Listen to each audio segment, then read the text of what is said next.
4 নম্বর ফরম্যাটে আসলাম, রেঞ্জ ব্যবধান।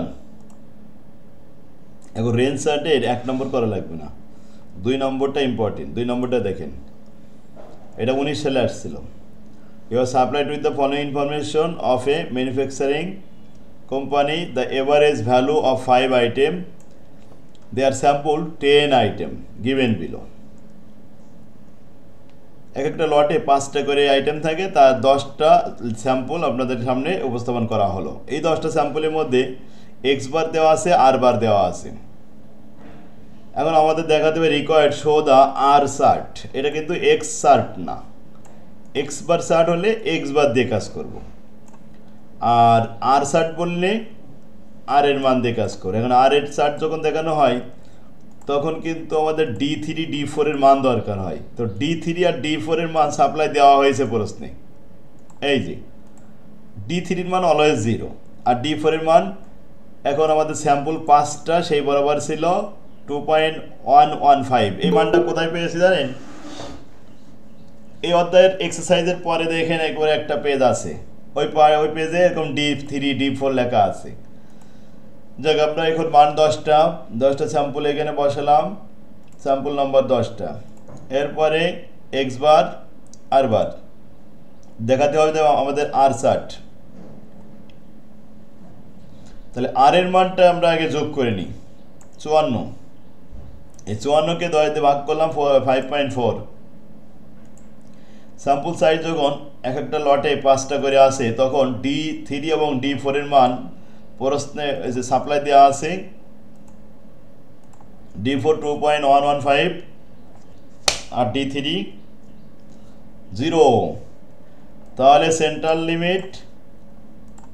সেন্ট্রালের মান হলো আর বার যেটা 5.4, আপার সেন্ট্রাল হবে 2.115 এর সাথে 5.4 গুণ করে, এই যে D4 ইন্টু আর বার, এটা হলো সূত্র। আর বারের মান তো 5.4 আর D4 এর মান তো দেওয়া রয়েছে 2.115, গুণ করে হয়েছে 11.42। এটা হলো আপার লিমিট, আর লোয়ার লিমিট হলো D0 এর সাথে আর এর মান গুণ করতে হবে। D0 এর মান অলওয়েজ 0, আচ্ছা D3 এর মান হলো 0, আর আর এর বারের মান হলো 5.4। এখন 0 এর সাথে যাই গুণ করি না কেন 0 হয়ে যাবে।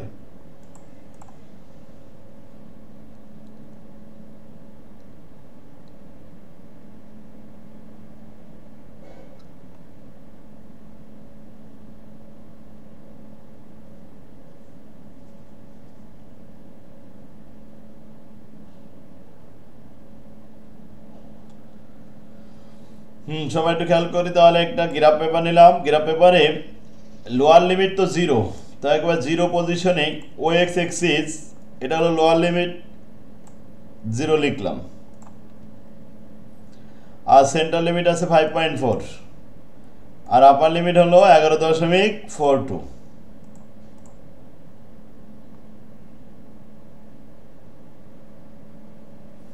এখন মানগুলো বসাই, বিন্দুগুলো 10টা মান আছে, তো এখান থেকে দেখেন 20, 21, 22, সর্বোচ্চ মান 24 আছে। তো প্রথমে 20, 21, 22। ও রেঞ্জের মান যে, এবার তো আমরা আর চার্ট দেখাবো, এক্স বার না এটা। তাহলে এখানে সর্বোচ্চ মান কত আছে? 7, 8 পর্যন্ত আছে। তো আমরা একটু সাজাই নিলাম আগে, 2, 4, 6, 8, 10, 12, 14। এখানে সর্বোচ্চ মান ছিল 11.42, এই জন্য আমরা 14 পর্যন্ত আসছি। আমাদের যে মান দেওয়া ছিল রেঞ্জে, প্রথম মান ছিল 1 নম্বর স্যাম্পলে 4, 5, 3, প্রথমটা 4, তারপরে 5, তারপরে 3, 4, 5, 3 কিন্তু একটু উপরে নিচে চলে গেছে, আপনি ঠিক করে নেবেন, সব ঠিক নেই এখানে। এরপর আছে 5, 7, 6, 4 নম্বর আইটেম 5, 7, 6, তারপরে 4, 7, 5, এটা 4, 7, 5, লাস্ট আইটেম 8।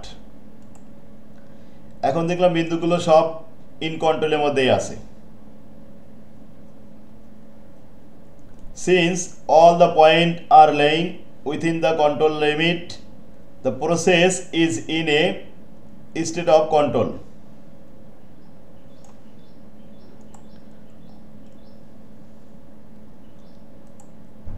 আর সাট শেষ, এবার আসি পি সাট। পি হলো প্রোপারশন, কন্ট্রোল সাটে প্রোপারশন অনুপাত দশমিকে রূপান্তর করতে হয়। এগুলো এই অঙ্কগুলো এরকম থাকে যে প্রোপারশন করে নিতে হবে। এক নম্বরটা দেখলে পারবেন। You are supplied with the following data, if the sample size 100 is lot, প্রত্যেকটা লটে যদি 100 করে ইউনিট থাকে, draw an appropriate control chart. দেখেন স্যাম্পল সাইজ 10টা, এক একটা লটের মধ্যে আছে 100 করে ইউনিট। নাম্বার অফ ডিফেক্টিভ, এই 100 পণ্যের মধ্যে 6টা নষ্ট পণ্য, তাহলে আমরা 6টাকে 100 দিয়ে ভাগ করব, অংশ আসবে প্রোপারশন, বাস এই যে 6 ভাগ 100, এতে 0.06। তারপর এটা আছে 2, তো 2-রে 100 দিয়ে ভাগ করতে হবে, 2 ভাগ 100 0.02। এরপর আছে 5টা ত্রুটিপূর্ণ, তো এর 100 দিয়ে ভাগ করতে হবে, তাহলে অনুপাত হবে 0.05। এরপরে 11টা ত্রুটিপূর্ণ, 11কে 100 দিয়ে ভাগ করতে হবে 0.11। 60টাকে 100 দিয়ে ভাগ করতে হবে, 20কে 100 দিয়ে ভাগ করতে হবে, 10কে 100 দিয়ে ভাগ করতে হবে, 6কে 100 দিয়ে ভাগ করতে হবে। তার মানে এই যে লট সাইজ যদি 200 ইউনিট থাকতো, আমরা 200 দিয়ে ভাগ করতাম। তো এতগুলো পণ্যের ভিতরে ত্রুটি হচ্ছে মাত্র 5টা, 6টা 2টা, তাহলে এটা অনুপাত আসছে না, এটাকে বলা হয় প্রোপারশন। এই জন্য প্রোপারশন চার্ট হলো পি চার্ট। স্যাম্পল সাইজগুলো দেওয়া হলো, ডিফেক্টিভ পণ্যগুলো দেওয়া হলো, এবার প্রোপারশন বের করা হলো। সূত্রটা প্রোপারশনে দেখেন, লাস্টে স্যাম্পল সাইজ যোগ হয়েছে সামেশন পি 85, তাহলে সেন্টার লিমিট এই 85কে ভাগ করব 10টা স্যাম্পল, এক একটা স্যাম্পলে এক একটা কার্টুন মনে করেন, কার্টুনে 100 করে ইউনিট আছে, তাহলে 10টা কার্টুনে কত ইউনিট আছে? 1000 ইউনিট আছে। এই 1000 ইউনিটের মধ্যে নষ্ট কয়টা পণ্য? 85টা পণ্য। 85টা পণ্যকে 1000 দিয়ে ভাগ করলে প্রোপারশন গড় আসবে কত? প্রোপারশন গড় আসবে 0.085। সুতরাং আপার কন্ট্রোল লিমিট যখন হবে তখন পি বার মানে 0.085 প্লাস 3 হলো সূত্রের রুট ওভারের মধ্যে পি বার মাইনাস এই যে ব্র্যাকেটে 1 মাইনাস পি, 1 হচ্ছে আমাদের স্ট্যান্ডার্ড, সেখান থেকে প্রোপারশন 0.085 বাদ দিলে যা থাকে সেটা হলো আমাদের কিউ, পি বারের সাথে এটা গুণ হবে। তো পরের লাইনে দেখেন কি করছে, এখানে 1 থেকে 0.085 বাদ দেওয়ার পরে 0.915, তার সাথে 0.085 গুণ, তো যে মানটা আসলে 100 দিয়ে ভাগ করলাম, রুট করলাম, ফলাফল আসলো। এখন এটা যোগ করে দেখি 0.1686645, এই এরপরে lower control limit P bar -3 into root ওভারের মধ্যে ফলাফলগুলো বসায় ক্যালকুলেশন করে মাইনাস আসছে। এখন মাইনাস মান কিন্তু গ্রহণযোগ্য নয়, তো যদি মাইনাস যায় তাহলে চার্টে আমরা 0 পর্যন্ত যেতে পারি, তাই সর্বসময় 0। লোয়ার লিমিট 0, আপার লিমিট হলো 0.1686। সব মানগুলো প্রত্যেকটা মানগুলো দশমিক আকারে থাকবে, এগুলো সব দশমিক আকারে আছে না, এই মানগুলো বিন্দু আকারে বসাবো। এই 10টা, এই 10টা স্যাম্পল, এটা হলো lower limit, centre limit, upper control limit. তাহলে এখানে আসলাম 0, 01, 02, 03, 04, 05, 06, 7, 8, 9, 0, 1.0, 11, 0.12, 13, 14, 15, 16, 17।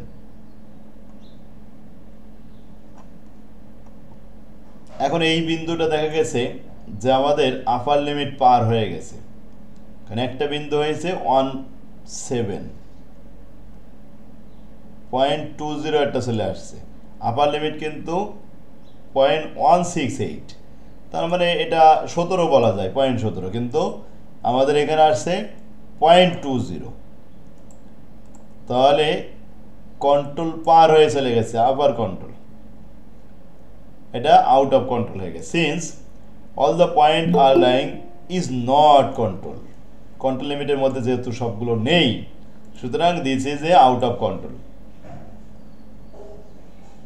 আর আছে পিতে প্রপোর্শন, জাস্ট আপনার এটা বুঝতে হবে যে এতগুলো পণ্যের মধ্যে এতটা পণ্য, যেমন এখানে 2300 পণ্য একটা লটে, এরকম 20টা লট, তার মধ্যে ত্রুটি পণ্য দেওয়া হয়েছে 2300 পণ্যের মধ্যে 430টা ত্রুটি, 435টা ত্রুটি। তাহলে প্রপোর্শন করব 430কে 2300 দিয়ে ভাগ করব, 435কে 2300 দিয়ে ভাগ করব, প্রপোর্শন বের হবে অনুপাত। এই দশমিক আকারে দেখানো, এটা হচ্ছে প্রপোর্শন। 20টা স্যাম্পল, একটু বেশি দেওয়া, এটা লাগবে না, 1 নম্বর যেটা করলাম ওইটাই লাগবে। 3 নম্বরটা দেখি, 3 নম্বরটাও আছে স্যাম্পল 10টা, 12টা স্যাম্পল আছে। তো 100 করে একটা লটে 100 করে পণ্য আছে, এর মধ্যে ত্রুটি পণ্য পাওয়া গেছে 10টি। 10কে 100 দিয়ে ভাগ করবো, 9কে 100 দিয়ে ভাগ করবো, 8কে 100 দিয়ে ভাগ করবো, এগুলোকে 100 দিয়ে ভাগ করে প্রপোর্শন দেখাবো। ত্রুটি এই যে অনুপাত, অনুপাতগুলো সব দশমিক আকারে আসবে। তাহলে পির সূত্র বুঝতে পারছেন। এবার আসে আমাদের সি সার্ট, ওই যে আমরা একটা অঙ্ক রেখে আসলাম না, সি সার্ট, ওই অঙ্কটা দেখেন। সি সার্টে এখানে এরকম ত্রুটি থাকবে, কিন্তু এক একটা কার্টুনে 100 200 এরকম থাকবে না। You are supplied with the following information, sample দেওয়া আছে 10টা, ডিফেক্টিভ পণ্য দেওয়া আছে, কিন্তু এক একটা লটে কতটা করে ইউনিট এটা বলা থাকবে না। Find out the sample size 10, এই 10টা সাইজের মধ্যে ড্র অ্যান অ্যাপ্রোপ্রিয়েট চার্ট। যদি বলতো 10টা স্যাম্পল, প্রত্যেকটা কার্টুনে 200 করে পণ্য আছে, 1000 করে পণ্য আছে, তাহলে প্রপোর্শন হয়ে যাইতো, কিন্তু ওই কথাটা বলা নেই, একই প্রশ্ন, এই জন্য সি চার্ট হয়েছে। সি চার্টের কাজ কি, এই ডিফেক্টিভগুলো যোগ করতে হয়, যোগ করে স্যাম্পল দিয়ে ভাগ করতে হয়, ভাগ করলে বাস এই যে চলে আসলো, এটা হলো সেন্ট্রাল লিমিট। আর আপার সেন্ট্রাল মানে upper control X C bar plus 3 into root over C bar. এখন মানগুলো বসায়, আপার লিমিট হলো 23.54, আর লোয়ার এখানে শুধু একটু মাইনাস দেখাতে হবে 2.06, আর সেন্ট্রাল তো আছে 12.80। এই 3টা মানই দরকার। চিত্রের মধ্যে প্রথমে আমরা লিখলাম লোয়ার লিমিট, এরপর সেন্ট্রাল লিমিট, আপার লিমিট, আর এই বিন্দুগুলো। হ্যাঁ, আরেকবার একটু বলেন, বুঝিনি কি?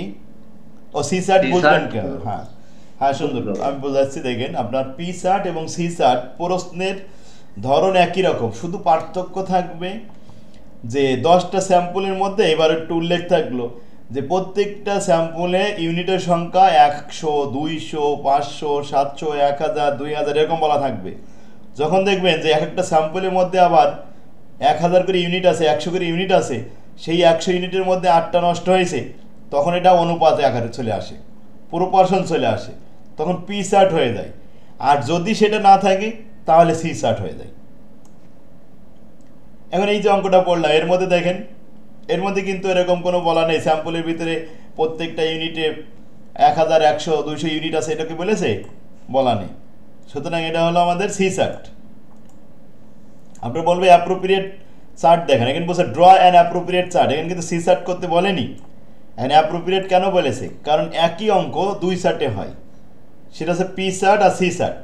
তো যখন দেখবেন যে আপনার প্রপোর্শন করার কোনো সুযোগ নেই, ইউনিট দিয়ে ভাগ করা যাচ্ছে না, তখন সি চার্ট। আর যখন দেখবেন ইউনিট সংখ্যা দেওয়া রয়েছে, তখন পি চার্ট। যেমন এই অঙ্কটা আমি দেখাচ্ছি, এর আগের অঙ্কটা। এখানে দেখেন বলছে 10টা লট সাইজ আছে, তার মধ্যে এ লট অফ 100 গুডস, প্রত্যেকটা লটে 100 করে পণ্য আছে। তাহলে এক একটা লটে যে ত্রুটি আছে, এই ত্রুটিকে আমরা 100 দিয়ে ভাগ করব। 100 দিয়ে ভাগ করলে প্রপোর্শন চলে আসবে। এবার এন এর মান কত আসবে? 10টা লট, প্রত্যেকটা লটে 100 করে পণ্য থাকলে 10 দিয়ে গুণ করলে 1000 হয়ে যায় না? এখানে 12টা লট ছিল, তাহলে 12 গুণন 100 মানে 1200, এন এর মান 1200 হয়ে যাবে।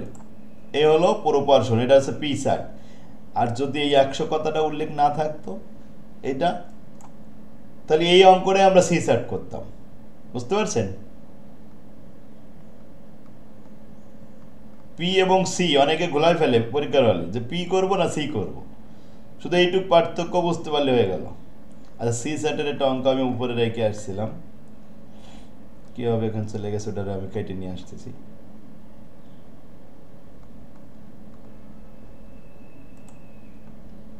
এই যে 5 নম্বর অঙ্কটা।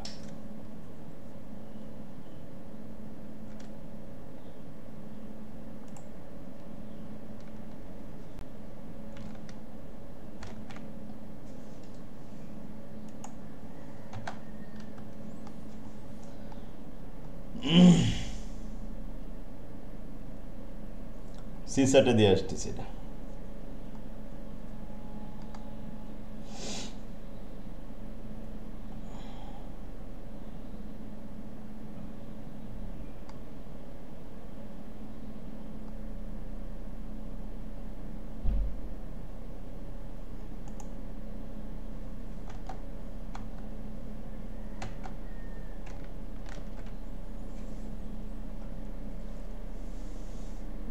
দেখেন ওই অঙ্কটা 7 কলেজে আসছিল।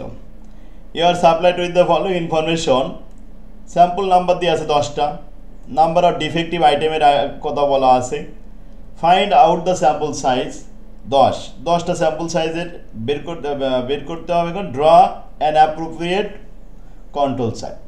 অ্যাপ্রোপ্রিয়েট কন্ট্রোল চার্ট কোন চার্ট হবে? ডিফেক্টিভ পণ্য থাকলে হয় পি হবে নাই সি হবে। তো পি হতে গেলে শর্ত হলো যে এক একটা লটের ইউনিটের সংখ্যা থাকা লাগবে, যদি সেটা না থাকে তাহলে সি চার্ট। সুতরাং শর্ত পূরণ হয়েছে, এটা সি চার্ট। ক্লিয়ার সবাই? 10টা স্যাম্পল, ডিফেক্টিভ পণ্যগুলো লিখলাম।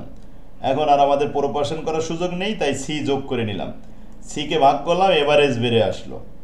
এবার আপার লিমিট ওই এভারেজের সাথে 3 ইন্টু, এই 3 ইন্টু কিন্তু এটা সূত্রের, হ্যাঁ, রুট ওভার সি বারের যে মান 12.8 ওটার রুট করলাম, রুট করে 3 দিয়ে গুণ করলাম, গুণ করে 12.8 এর সাথে যোগ করলাম, যোগ করে 23.54, আর এটা মাইনাস করলে 2.0206।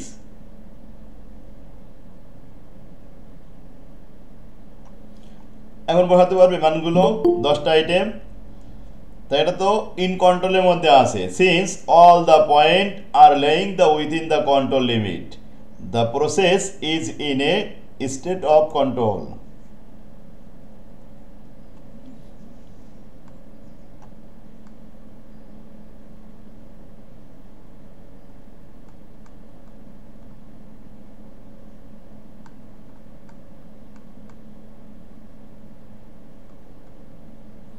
ও এটা 16 সাল এবং 21 সাল, ওইটাই তো এখানে দেওয়া রয়েছে, তাহলে আলাদা করে তো লাগবে না দেওয়া।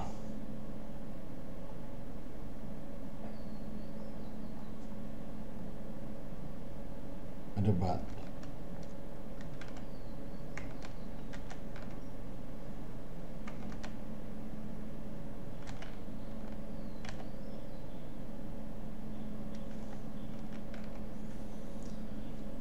That's okay.